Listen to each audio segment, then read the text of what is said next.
सार्वजनिक जागेवर आता लोकांना काय करावे आणि काय नाही हे सुद्धा आता शाळेतल्या धड्यांमध्ये पुस्तकांमध्ये शिकवावं लागेल की काय आता असं वाटायला लागले। कारण असाच धक्कादायक प्रकार आता समोर आला आहे। ग्रामपंचायतीच्या कचेरीमधून एक धक्कादायक प्रकार समोर आला। येथे अश्लील चाळे करत असलेल्या प्रेमी युगुलला ग्रामस्थांनी रंगेहात पकडले।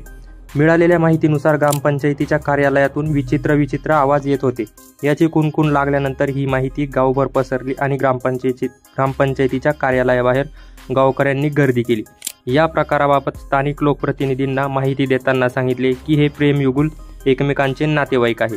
यातील प्रियकर प्रेयसीला घेऊन येत असे। या प्रकाराला ग्रामस्थांनी आधीही विरोध केला होता, मात्र असं असलं तरी हा प्रकार थांबला नव्हता। दरम्यान रविवारी दुपारी प्रियकर प्रेयसीला घेऊन ग्रामपंचायतीच्या कार्यालयात आला। त्यानंतर त्याने कार्यालयाला टाळ लावून आतून टाळ लावला। त्यानंतर त्या कार्यालयातून आवाज येऊ लागले। हे आवाज ऐकून ग्रामस्थांनी ग्रामपंचायतीच्या कार्यालयाजवळ धाव घेतली। ग्रामस्थांनी या प्रकारची माहिती पोलिसांना दिली। पोलिसांनी घटनास्थळी धाव घेत खूप प्रयत्नांनंतर पोलिसांनी या जोडप्याला ग्रामपंचायतीच्या कार्यालयातून बाहेर काढले। दरम्यान सार्वजनिक ठिकाणी अशा प्रकारचं कृत्य केल्याने त्यांच्या विरोधात कारवाई करण्यात यावी अशी मागणी ग्रामस्थांनी केली। दरम्यान गावचे सरपंच अजय राम यांनी सांगितले की जर ग्रामपंचायतीच्या कार्यालयात कर्मचारी नियमितपणे बसले असते तर असा प्रकार घडला नसता।